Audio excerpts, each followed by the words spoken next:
নমস্কার, আমি ভাস্বতী। খবর শুনছেন আপডেট বাংলা চ্যানেল থেকে। জানাবো পশ্চিমবঙ্গ, দেশ এবং বিদেশের বাছাই করা 35টি তাজা খবর। প্রতিদিনের সেরা খবরগুলি আপনার হাতের মুঠোয় পৌঁছে দিতে আমরা আছি সদা প্রস্তুত। শুরুতেই জানাবো সংবাদ শিরোনাম। অভিযুক্ত আধিকারিকদের নিয়ে গড়িমসি করছে রাজ্য, কমিশনের প্রশ্নে বিদ্ধ মুখ্য সচিব। টিকিট না থাকায় কলেজ ছাত্রীকে হেনস্থা, বসতে পারেননি পরীক্ষায়, অপমানে আত্মঘাতী মেধাবী পড়ুয়া। বেবির মুখে জেবির নাম, রাজ্য কংগ্রেস একলা চলার ঘোষণা করতেই সিপিএম ফিরে গেল 1972-এর পুরনো পাঠ্যক্রমে। বাংলার জন্য নয়া স্পেশাল অবজারভার পাঠাচ্ছে কমিশন, এবার এসআইআর এর সঙ্গে জুড়ে গেল ভোটও। ইউসুফ ফালতু লোক, অধীরকে হারিয়ে ভুল করেছি, জোটের মোহে হুমায়ুনের মুখে সেলিমের বুলি। 10 টাকা চালানে শত কোটি সম্পত্তি, কয়লা মামলায় বড় পদক্ষেপ ইডির। বকেয়া 25% ডিএ কবে, মুখ্য সচিব অর্থ সচিবকে আদালত অবমাননা নোটিশ কর্মচারী সংগঠনের। একদিকে জামাত, অন্যদিকে মিম, পশ্চিমবঙ্গের দুই পাশেই কট্টরবাদী শক্তির উত্থানে উদ্বেগ পদ্মের, তৈরি হচ্ছে ভোট ভাষ্য। বিজেপির বিএলএর বাড়িতে রাতে দলবদল নিয়ে সশস্ত্র অবস্থায় চড়াও হয়ে মারধর এবং হুমকি দেওয়ার অভিযোগ তৃণমূল নেতার বিরুদ্ধে। পুজোর ভোগ রান্না করতে গিয়েই বিপত্তি, দাউ দাউ করে জ্বলল হাওড়ার 3টি বাড়ি, আহত একাধিক। নির্বাচনের দিন ঘোষণার আগেই বিধানসভা ভোটের জন্য বিশেষ পর্যবেক্ষক নিয়োগ কমিশনের, সামলাবেন কি দায়িত্ব। বাধ্যতামূলক বন্দে মাতরমের শব্দ বলেই দিল স্বরাষ্ট্র মন্ত্রক, বঙ্কিম অবমাননার অভিযোগ তৃণমূলের। ব্যাংকের লোন পাইয়ে দেওয়ার নামে প্রতারণা, গ্রেপ্তার 4 ভুয়ো উকিল। বাদ আরও 1,40,000 নাম, একদিন আগেই শেষ শুনানির প্রক্রিয়া।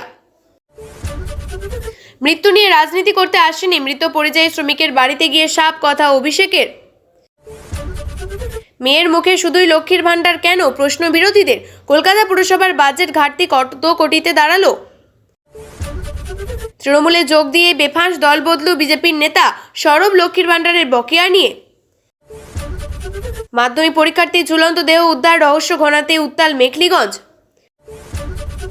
সিতাইয়ে নিখোঁজ বিজেপির নেতা, পুলিশের বিরুদ্ধে তুলে নিয়ে যাওয়ার অভিযোগ স্ত্রীর। ভোটের আগে জঙ্গলমহলে জটিলতা বাড়ছে, নেতৃত্বের অভাবে দিশাহীন কুর্মী আন্দোলন। 5 বছর এসআইআর নথি সংরক্ষণের নির্দেশ, ভুল থাকলে শাস্তিমূলক পদক্ষেপ, আধিকারিকের হুঁশিয়ারি জ্ঞানেশের। বাংলাদেশ জয়ে তারেক ভাইকে অভিনন্দন মমতার, বললেন সুসম্পর্ক বজায় থাকবে। কোন খাতে বইবে ভারত বাংলাদেশ সম্পর্ক, বিএনপি জিততেই মুখ খুললেন দিলীপ। খেলা শুরু, বিধানসভা ভোটের আগেই বিজেপির বড় উইকেট ফেলল তৃণমূল। তেলেঙ্গানা পুরো ভোটে কংগ্রেস ঝড়, উড়ে গেল বিজেপি। মায়ের অঙ্গ বিক্রির দায় থেকে মুক্তি, বাড়ি ফিরে এসআইআর এর কাজে বিএলও আমির চাঁদ, আতঙ্কে শিশুপুত্র।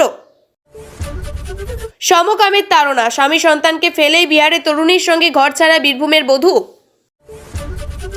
আমি নিখোঁজ নই, তৃণমূলের মিছিলের আগে সোজা থানায় ছুটলেন বিজেপির বিধায়ক। বেলডাঙ্গায় বাবরি মসজিদ, হুমায়ুন কবিরকে চরম হুঁশিয়ারি শুভেন্দুর, মসজিদে আপত্তি নেই, বাবুর নাম আছে। আপনার মত বাংলার পথ, ভোটের আগে ইস্তেহার বানাতে অভিনব কৌশল নিল সিপিএম।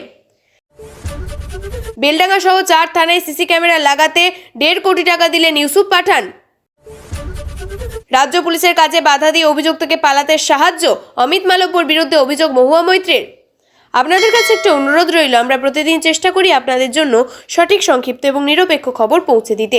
আমাদের এই ছোট্ট চেষ্টাকে যদি আপনার ভালো লাগে তাহলে দয়া করে একটা লাইক দিয়ে পাশে থাকার বার্তা দিন। আপনাদের একটা লাইকই আমাদের আগামী দিনের অনুপ্রেরণা। এবার এক এক করে দেখে নেব বিস্তারিত খবরগুলি। জাতীয় নির্বাচন কমিশনের ফুল বেঞ্চের প্রস্তাবের মুখে বাংলার মুখ্য সচিব নন্দিনী চক্রবর্তী। এমনকি বাংলার ভোটার তালিকা নিবিড় পরিমার্জনের কাজ নির্ধারিত সময়ের মধ্যে শেষ না হওয়ার নেপথ্যেও বাংলার সরকারের দিকেই দায় ঠেলছে কমিশন। সূত্রের খবর, মুখ্য সচিবকে বলা হয়েছে যে সকল পদমর্যাদার আধিকারিকদের এসআইআর প্রক্রিয়ার জন্য চাওয়া হয়েছিল তা যথাসময়ে না পাওয়ার সম্পূর্ণ প্রক্রিয়া বিলম্বিত হয়েছে। নির্ধারিত সময় শেষ করা যায়নি নিবিড় পরিমার্জনের কাজ। অবশ্য কমিশনের এই যুক্তির পাল্টায় রাজপাটের কথা তুলে ধরেন মুখ্য সচিব। তার দাবি, রাজ্যের প্রশাসনিক পরিকাঠামোর সীমাবদ্ধতার কারণে সময় মতো আধিকারিকদের এক কাজ থেকে অন্য কাজের জন্য স্থানান্তর করা যায়নি। এই প্রসঙ্গে ফের নবান্নকে কাঠগড়ায় দাঁড় করায় জাতীয় নির্বাচন কমিশন। নয়াদিল্লির অভিযোগ, যে সকল আধিকারিকদের বিরুদ্ধে অভিযোগ রয়েছে তাদের বিরুদ্ধে রাজ্য ব্যবস্থা নিতে গড়িমসি করছে। উল্লেখ্য, বাংলায় এসআইআর ঘিরে কমিশনের দরবারে দায়ের হয়েছে একাধিক অভিযোগ। রাজ্যকে কমপ্লায়েন্স রিপোর্ট দিতে বলেছিল কমিশন, কিন্তু তা দেয়নি নবান্ন। পাশাপাশি এসআইআর এর কাজ নিয়ে রাজ্যের 4 আধিকারিকের বিরুদ্ধে এফআইআর দায়ের করা হয়েছে। শুক্রবার দুপুরেই দিল্লি পৌঁছে যান মুখ্য সচিব, তারপরই বিদ্ধ হলেন প্রশ্নের মুখে। অন্যদিকে পর্যাপ্ত পুলিশ পরিকাঠামো ঠিকমতো পাওয়া গেলে তবেই ভোটের দফা কমানো সম্ভব। টিকিট না কাটায় স্টেশনে হেনস্থা করেন টিকিট পরীক্ষক, বসিয়ে রেখে ফাইন করা হয়। কলেজে পরীক্ষা থাকায় দেরি হয়ে যায়। আত্মঘাতী হলেন কলেজ ছাত্রী। শুক্রবার মর্মান্তিক ঘটনাটি ঘটেছে পূর্ব বর্ধমানের মেমারি থানা এলাকায়। মৃত ছাত্রীর নাম জয়শ্রী সরকার, বয়স 20 বছর, রসুলপুর মাঠপাড়া এলাকার বাসিন্দা। তিনি বর্ধমান ওমেন্স কলেজের 2য় বর্ষের ইতিহাস বিভাগের ছাত্রী ছিলেন। শুক্রবার কলেজে তার পরীক্ষা ছিল, সেই মতো তিনি রসুলপুর থেকে ট্রেনে চেপে বর্ধমান যান। তাড়াহুড়ো থাকায় টিকিট কাটতে পারেননি বলে জানা গিয়েছে। ট্রেন থেকে নামতেই প্ল্যাটফর্মে টিকিট পরীক্ষককে টিকিট দেখাতে না পারায় তাকে হেনস্থা করে বলে অভিযোগ। আরও অভিযোগ, জয়শ্রী টিকিট পরীক্ষককে কলেজে পরীক্ষা দেওয়ার কথা বললেও তাকে ছাড়া হয়নি। দীর্ঘক্ষণ বসিয়ে রেখে তাকে ফাইন নেওয়া হয়। সবকিছু মিটে যেতেই বেরোতে পরীক্ষা শুরু হয়ে যায়। ফলে জয়শ্রী আর পরীক্ষা দিতে পারেনি। দুপুরে বাড়ি ফিরে আসেন। সেই সময় বাড়িতে ছিলেন তার মা রিঙ্কু সরকার। তিনি স্থানীয় বুথের বিএলওর দায়িত্ব পেয়েছেন। ছিলেন বিডিও অফিসে কাজে বেরিয়েছিলেন ছাত্রীর বাবা জয়দেব সরকার। জয়দেব বাবু বাড়িতে ফিরে দেখেন মেয়ে সিলিংয়ের সঙ্গে গলায় ওড়না জড়ানো অবস্থায় ঝুলছেন। হাসপাতালে নিয়ে গেলে চিকিৎসকরা তাকে মৃত বলে ঘোষণা করে।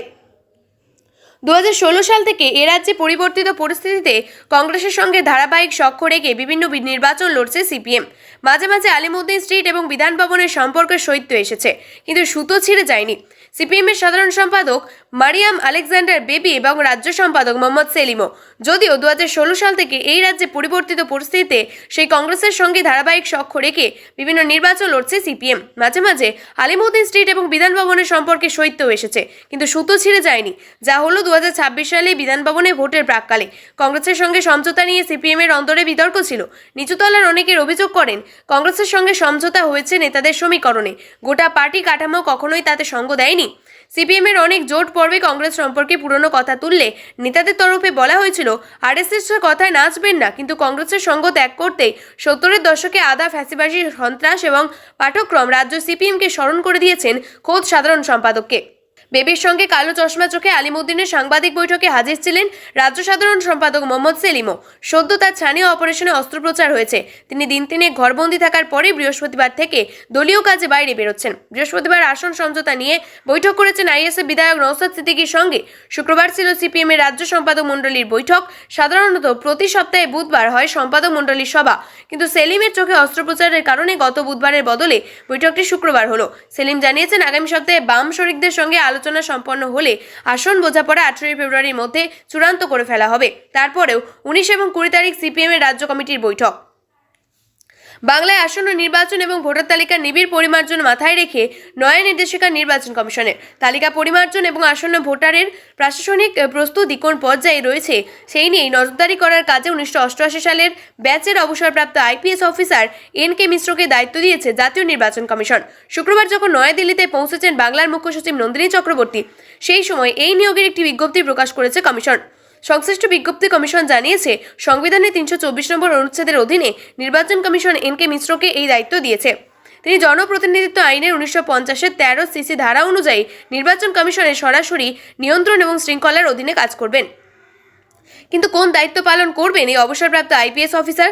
কমিশনের জারি করা বিবৃতি অনুযায়ী বাংলার চলমান এসআইআর এবং আসন্ন ভোটে বিশেষ পর্যবেক্ষক বা স্পেশাল অবজারভারদের দায়িত্ব পালন করতে চলেছেন অবসরপ্রাপ্ত আইপিএস অফিসার। নির্বাচনী কাজে তার দক্ষতা রয়েছে, তবে সেটাই নিরাপত্তার দিকে থেকে। অন্যদিকে শেষে লোকসভা নির্বাচনে মহারাষ্ট্র পুলিশের বিশেষ পর্যবেক্ষকের দায়িত্ব নিয়েছিলেন তিনি। নিজের কর্মজীবনে দায়িত্ব সামলেছেন সিকিমের ইন্টেলিজেন্স ব্যুরোর স্পেশাল ডিরেক্টর হিসাবে।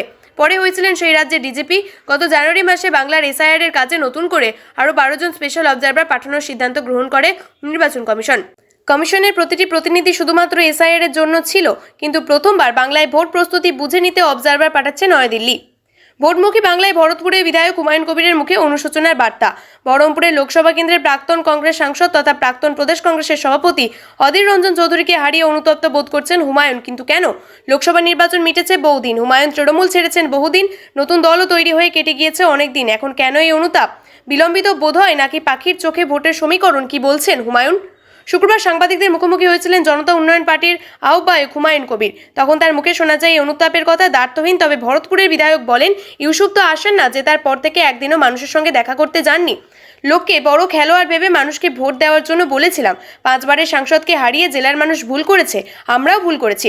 ইউসুফ পাঠানকে জেতানোর জন্য আমরা ভোট দিতে বলেছিলাম, সেটা আমাদের ভুল। তবে এই ভুল যে তিনি সংশোধন করবেন সেই বার্তাও দিয়েছেন হুমায়ুন। 2029 সালের লোকসভা নির্বাচনে ইউসুফকে গোহারা হারানোর দাবি করেছেন ভরতপুরের বিধায়ক। চ্যালেঞ্জ ছুড়ে দিয়েছেন সরাসরি তৃণমূল সুপ্রিমোর দিকে। তার কথায়, ক্ষমতা থাকলে ইউসুফকে জিতিয়ে দেখান। হাওয়া বদলের কারণ কি? বিলম্বিত বোধহয়। অন্যদিকে মমতার নির্দেশে যে বিভাজনের রাজনীতি করা হয়েছে, আমরা তার বিরুদ্ধে। বিভাজন কোনোভাবেই চলবে না। তাকে বলছি, ওরা হিন্দুদের নিয়ে করা মন্তব্যে মুর্শিদাবাদের সামাজিক সমন্বয়ে টানাপোড়েন তৈরি হয়েছে। তাহলে কি সেলিমের পাঠেই সুর বদল? হুমায়ুনের ধর্মের অসহিষ্ণু রাজনীতি টেনে যে ভুল করেছেন তা ইঙ্গিতেই মেনে নিলেন, তাও আবার সেলিম বৈঠকের পরে। তবে হুমায়ুনের মন্তব্যে কোনো কৌতূহল নেই, জানিয়েছেন অধীর রঞ্জন চৌধুরী। তার দাবি, আমার মানুষের দ্বারা নির্বাচিত, মানুষের দ্বারা পরাজিত। ভোটমুখী বাংলায় কয়লা পাচার মামলার ফের তৎপর কেন্দ্রীয় তদন্তকারী সংস্থা বা ইডি।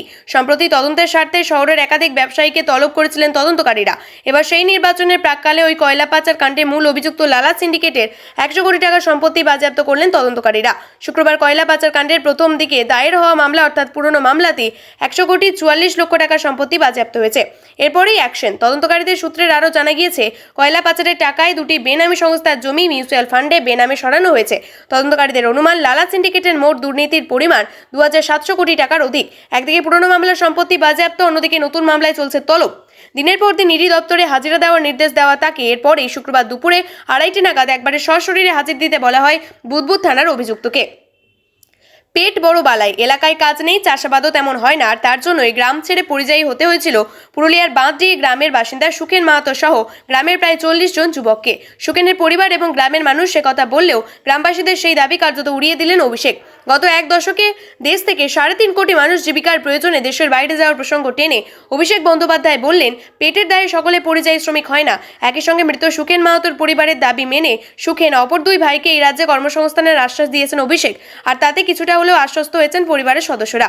অন্যদিকে অভিষেকের সাপ কথা, মৃত্যু নিয়ে রাজনীতি করতে তিনি আসেননি। পুরুলিয়ায় বাঁধডি গ্রামের ওই মৃত পরিযায়ী শ্রমিকের বাড়িতে গিয়ে শুরুতে এই কথা বলতে দেখা গিয়েছিল তাকে, কিন্তু বাস্তবে কি তাই? রাজনৈতিক বিশ্লেষকদের একাংশ বলছেন, পরিযায়ী শ্রমিকদের দেহ বাড়িতে পৌঁছানোর প্রায় সঙ্গে সঙ্গেই অভিষেক বন্দ্যোপাধ্যায় মৃত পরিযায়ী শ্রমিকের বাড়িতে পৌঁছে আসলে রাজনীতির 2 পাখি মারলেন এক ঢিলে। এমনিতে গত বিধানসভা নির্বাচনে পুরুলিয়ার 9টি আসনের মধ্যে 6টি আসন হাতছাড়া হয়েছিল ঘাসফুল শিবিরে। গত লোকসভা নির্বাচনে জেলার 9টি আসনের মধ্যে 8টি আসনে পিছিয়ে ছিল তৃণমূল, অর্থাৎ জেলার ভোটারদের একটা বড় অংশ ঢলেছিল পদ্ম শিবিরে।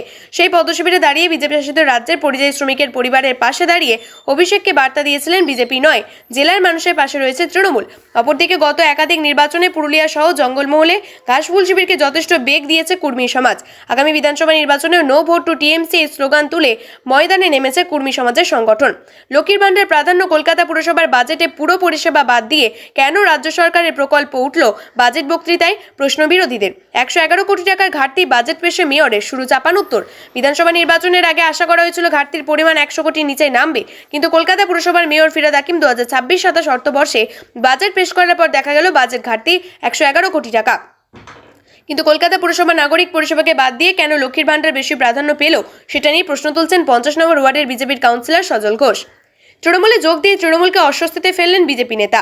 ময়নার এখন লক্ষ্মীর ভান্ডারের 5 থেকে 6 মাসের টাকা বকেয়া রয়েছে। কুণাল চন্দ্রিমার পাশে বসে অভিযোগ, তৃণমূলে আসা বিজেপি নেতার ময়নার সেই দাপুটে নেতা চন্দন মণ্ডলের মন্তব্যেই এখন জোর শোরগোল জেলার রাজনৈতিক মহলে। যোগদান পর্বে কুণাল ঘোষের পাশেই তিনি বললেন, লক্ষ্মীর ভান্ডার তো খুবই জনপ্রিয় প্রকল্প। এই প্রকল্পের মধ্য দিয়ে মায়েরা একটা মাসিক খরচের টাকা পান। এখন যাদের টাকা বন্ধ হয়ে গিয়েছিল তারা খুব কষ্টের মধ্যে ছিল। আমি মমতা বন্দ্যোপাধ্যায়কে চিঠি লিখেছিলাম, তিনি আশ্বাস দেন প্রকল্পের টাকা দ্রুত গতিতে আমাদের মায়েরা পাবে। অনেকেই টাকা পেয়েছে, কিন্তু এখন 5 থেকে 6 মাসের টাকা বাকি আছে। আমি আবেদন করছি এই টাকা যেন তাড়াতাড়ি ছেড়ে দেওয়া হয়। চন্দনের মন্তব্যে অস্বস্তি বাড়লে যদিও দ্রুত সামাল দেওয়ার চেষ্টা করেন তৃণমূলের রাজ্য সাধারণ সম্পাদক কুণাল ঘোষ। তাছাড়া কোনো সমস্যা নেই। অন্যদিকে মন্ত্রী চন্দ্রিমা ভট্টাচার্যের দাবি, এর মধ্যে রাজনীতির কোনো বিষয় নেই। এই প্রকল্পে যে বিজেপি বা তৃণমূলের মধ্যে কোনো ভাগাভাগি নেই, সেটা গোটা বাংলা বলবে। শোয়ারঘর থেকে উদ্ধার মাধ্যমিক পরীক্ষার্থীর ঝুলন্ত দেহ। এই ঘটনাকে কেন্দ্র করে তপ্ত হয়ে উঠল কোচবিহারের মেখলিগঞ্জের জামালদহ। পরিবারের সদস্যরা তাকে দ্রুত ওই কিশোরীকে উদ্ধার করে জামালদহ প্রাথমিক স্বাস্থ্যকেন্দ্রে নিয়ে আসেন, কিন্তু শেষ রক্ষা হয়নি। চিকিৎসকরা তাকে মৃত বলে ঘোষণা করেন। এই ঘটনায় মেয়েটির পরিবারের দিক থেকে কাঠগড়ায় তোলা হচ্ছে যুবককে। তাদের দাবি, কিছুদিন আগে থেকে স্থানীয় এক যুবক প্রতিনিয়ত মেয়েটাকে উত্ত্যক্ত করত। এদিন মেয়েটির ফোনে লাগাতার মেসেজ আসে, পুলিশে দায়ের করা হয় অভিযোগ। ঘটনার নেপথ্যে সেই যুবকের কোনো হাত আছে কিনা তা খতিয়ে দেখছে পুলিশ। সোজা কথায় মৃত্যু ঘিরে ক্রমেই ঘনাচ্ছে রহস্য। অন্যদিকে ময়নাতদন্তের পর দেহ পরিবারের হাতে তুলে দেওয়ার পরই ক্ষোভে ফেটে পড়েন বাড়ির লোকজন। নাবালিকার মৃতদেহ নিয়ে রাস্তা আটকে চলতে থাকে বিক্ষোভ। অন্যদিকে সম্প্রতি এলাকায় এক নাবালিকাকে ধর্ষণের অভিযোগ উঠছে বৃদ্ধের বিরুদ্ধে।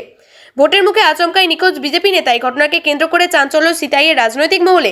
সিতাই ব্লকের আদাবাড়ি গ্রাম পঞ্চায়েতের শিলদুয়ার গ্রামের বাসিন্দা ওই বিজেপি নেতা সুকুমার বর্মন। বৃহস্পতিবার দুপুর থেকে তার খোঁজ মিলছে না। তিনি আবার বর্তমানে সিতাই বিধানসভার 1 নম্বর মণ্ডল সভাপতির দায়িত্বে রয়েছেন বলে জানা গিয়েছে। পরিবেশ সূত্রে জানা গিয়েছে, বৃহস্পতিবার দুপুর 2:30 নাগাদ সুকুমার বর্মন নিজের বাড়ি থেকে মোটরসাইকেল নিয়ে বের হন, কিন্তু বাড়ি ফিরে আসেননি। ইতিমধ্যে সিতাই থানায় একটি মিসিং ডায়েরি করেছেন তার স্ত্রী শিবানী বর্মন। একই সঙ্গে করেছেন বিস্ফোরক অভিযোগ। তার দাবি, শিলদুয়ার জুনিয়র হাই স্কুল সংলগ্ন এলাকায় যাওয়ার সময় আচমকা একটি পুলিশের গাড়ি থেকে স্বামীর সামনে দাঁড়ায়। পুলিশ তার স্বামীকে মোটরসাইকেল সহ তুলে দেওয়া হয়। এরপর থেকে স্বামীর কোনো খোঁজ পাওয়া যাচ্ছে না বলে ডায়েরিতে উল্লেখ করা হয়েছে। দাবি এক, আর সেই দাবি পূরণের নিশানা প্রায় মিলে গিয়েছে। কিন্তু কর্মী আন্দোলনের রাশ থাকবে কার হাতে? এই আন্দোলনের মুখী বা কে হবেন? বিধানসভা ভোটের আগে জঙ্গলমহল জুড়ে এখন এই প্রশ্নই ঘুরপাক খাচ্ছে। কারণ আদিবাসী তালিকাভুক্ত দাবিতে কর্মী আন্দোলন এখন দ্বিধাবিভক্ত। একেবারে আড়াআড়িভাবে দুই ভাগ হয়ে যাওয়ার এই আন্দোলন ক্রমশ দুর্বল হয়ে পড়ছে বলে ওই জনজাতির মানুষদের অভিযোগ। গত 5 থেকে 6 ফেব্রুয়ারি কোটশিলায় মুরগুমায় আদিবাসী কর্মী সমাজের কর্মসূচিতে কর্মী সমাজ, পশ্চিমবঙ্গ আদিবাসী নেগাচারী কর্মী সমাজ উপস্থিত হওয়ার প্রায় পরিষ্কার হয়ে গিয়েছে অজিত মাহাতোর আদিবাসী কর্মী সমাজের সঙ্গে রয়েছেন ওই দুটি সংগঠন। অন্যদিকে আদিবাসী কর্মী সমাজ ভেঙে গঠিত হওয়া অজিত বিরোধী বলে পরিচিত ছোটনাগপুর আদিবাসী কর্মী সমাজ, পূর্বাঞ্চল আদিবাসী কর্মী সমাজ এবং বাইসি কুটুম একদিকে। তবে কর্মী সেনা কোনো দিকে সেই অবস্থান এখনো ঠিক করেনি। এদিকে ঝাড়খণ্ডের লোকতান্ত্রিক ক্রান্তিকারী মোর্চার সুপ্রিমো তথা ঝাড়খণ্ডের বিধায়ক টাইগার জয়রাম মাহাতো জঙ্গলমহলে সাড়া ফেললেও কর্মসূচির ধারাবাহিকতা না থাকায় এই বনমহলে তার কাছ থেকেও লোকজন সরতে শুরু করেছে, যদিও সেটি প্রকাশ্যে কর্মী বৈঠক ছিল বলে রাজনৈতিক দল থেকে সরাসরি দাবি। আগামী 5 বছর এসআইআর এর নথি সংরক্ষণের নির্দেশ দিলেন জাতীয় নির্বাচন কমিশনার জ্ঞানেশ কুমার। বিভিন্ন জেলা তথা ডিস্ট্রিক্ট ইলেকশন কমিশনারদের সতর্ক করে জাতীয় নির্বাচন কমিশনের বার্তা, ভাববেন না আপনারা পালিয়ে যেতে পারবেন। আজ না হোক আগামী 2 বছর বাদেও কমিশন পদক্ষেপ করতে পারবে। অন্যদিকে আজ না হোক আগামী 2 বছর পরেও কমিশন পদক্ষেপ করতে পারবে। আপাতত জানা গিয়েছে নথি 5 বছর সংরক্ষণের নির্দেশ এই প্রথম, অর্থাৎ অন্যান্য 11টি রাজ্যে এসআইআর হলেও সেখানে এখনো পর্যন্ত কোনো রকম নির্দেশ দেওয়া হয়নি জাতীয় নির্বাচন কমিশনের তরফে। এই বৈঠকে সংবাদপত্রের কাটিং, ফাঁকা পাতা, অস্পষ্ট ছবি ইত্যাদি নানান ছবি আপলোড করা হয়েছে বলে অফিসারদের ধমক দিয়েছেন কমিশনার। সেই নথিগুলি পাওয়ার পয়েন্ট প্রেজেন্টেশনের মাধ্যমে সমস্ত ডিএম এবং কেন্দ্রীয় পর্যবেক্ষকদের দেখানো হয়েছে। এগুলি কিভাবে আপলোড করা হলো, কে এগুলি আপলোড করেছে, ডিএমরা কিভাবে এগুলি যাচাই করেছেন, সেই প্রশ্ন তুলছে কমিশন। এই ছিল আজকের সবথেকে গুরুত্বপূর্ণ খবর ভালো লাগলে ভিডিওটি শেয়ার করুন এবং চ্যানেলটি সাবস্ক্রাইব করতে ভুলবেন না। আমি ভাস্বতী আবারও ফিরে আসবো আগামী পর্বে নতুন আপডেট নিয়ে। ধন্যবাদ, সুস্থ থাকুন, সাবধানে থাকুন।